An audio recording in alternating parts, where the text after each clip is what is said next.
Industries వస్తాయి, iron ore ఉంది, steel industries వస్తాయి. దీనికి ఎనలేని భవిష్యత్తు ఉందని చెప్పి కూడా నేను మీకు తెలియజేస్తున్నా. 100 రోజుల్లో మీరందరూ చూస్తే హందిని నీవా పూర్తి చేసి కుప్పానికి తీసుకొచ్చాం. ఈ సంవత్సరం మళ్ళీ కళ్యాణ్ డ్యాముకు నీళ్లు తీసుకొచ్చి శ్రీశైలం మల్లన్నని తిరుపతి వెంకన్నని కలుపుతామని మరొక్కసారి విజ్ఞప్తి చేస్తున్నా. ఇది అభివృద్ధి అంటే. ఈ విషయం అందరూ గుర్తుపెట్టుకోవాల్సిన అవసరం ఉంది. ఇప్పుడే ఓం నమో వెంకటేశాయ అన్నాను. తిరుపతి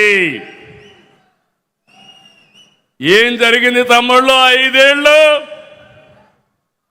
1924 వెంకటేశ్వర స్వామిని అపవిత్రం చేయాలని ఆలోచించారా లేదా అని అడుగుతున్నా. అప్రతిష్ట పాలు చేశారా లేదా అని అడుగుతున్నా. కల్తీ నెయ్యి మర్చిపోయామని అడుగుతున్నా. దేవుడికి అపచారం జరిగితే మనకు అపచారం కాదా అని మిమ్మల్ని అడుగుతున్నా. మీకు రోషం లేదా? అందుకే అడుగుతున్నా. దేవుణ్ణి నమ్మడం కాదు, దేవుణ్ణి కాపాడుకుంటామని, పవిత్రతను కాపాడుకుంటామని గట్టిగా చప్పట్లు కూడా చెప్పండి. ఇది మనందరి మనోభావాలు, ఇది మనందరికీ సంబంధించిన విషయం.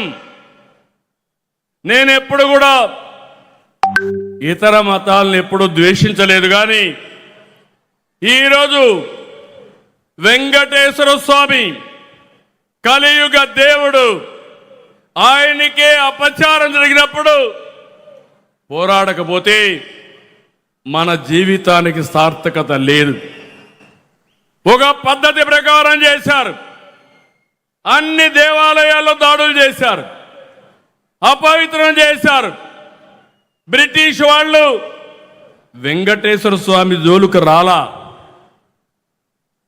వాళ్ళకు కూడా దేవుడు చెప్పాడు, నా జోలుకు వస్తే నువ్వు లండన్లో ఉన్నా బాగుపడవంటే వాళ్ళు కూడా సహకరించారు.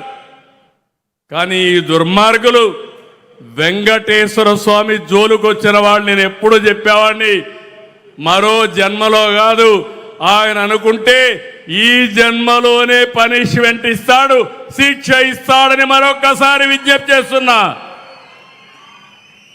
ఇంకా అపవిత్రం చేయాలని చూస్తున్నారు.